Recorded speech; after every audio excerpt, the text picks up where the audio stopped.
Bollywood hero Abhishek Bachchan act చేసిన new movie Housefull 5 కొద్ది రోజుల క్రితమే రిలీజ్ అయింది. బాక్స్ ఆఫీస్ వద్ద మంచి రెస్పాన్స్ వస్తుంది.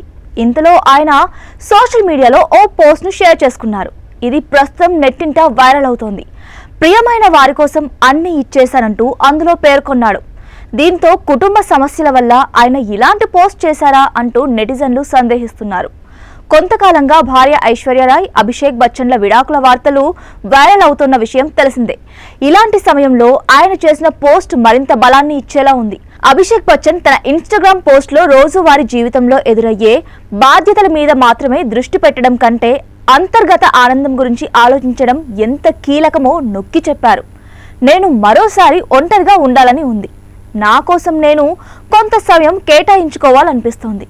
ఈ జనసమూహం మధ్య నన్ను నేను వెతుక్కోవాలనుకుంటున్నాను. నా ప్రియమైన వారి కోసం అన్నీ ఇచ్చేశాను. ఇప్పుడు నాకు కొంత సమయం కావాలి. నా గురించి నేను తెలుసుకునేందుకు ఒంటరిగా ఉండాలని ఉంది అంటూ హిందీలో రాసుకొచ్చారు. నెటిజన్లు అభిషేక్ బచ్చన్ పోస్ట్ పై వివిధ రకాలుగా కామెంట్స్ చేస్తున్నారు.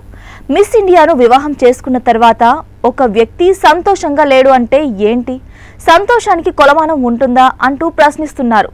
మరొక వ్యక్తేమో, సార్, మీ భార్య పిల్లలతో కొంత సమయం గడపండి, మీరు మంచిగా రీసెట్ అవుతారు అంటూ సలహా ఇచ్చాడు. 17 ఏళ్ల క్రితం అభిషేక్ బచ్చన్ అలాగే ఐశ్వర్య రాయ్లకు వివాహం జరిగిన సంగతి తెలిసిందే. వీరికి ఆరాధ్య అనే 15 ఏళ్ల కూతురు ఉంది. ఈ జంట డివోర్స్ తీసుకోనున్నారంటూ గత కొంతకాలంగా వార్తలు వస్తున్నాయి. అయితే వాటిల్లో నిజం లేదని వీరిద్దరూ ఇప్పటికే పరోక్షంగా స్పందించారు. అయినప్పటికీ ఆ వార్తల ప్రచారం ఆగలేదు. ఇప్పుడు అభిషేక్ షేర్ చేసిన పోస్ట్తో మరోసారి విడాకుల అంశం తెరపైకి వచ్చింది.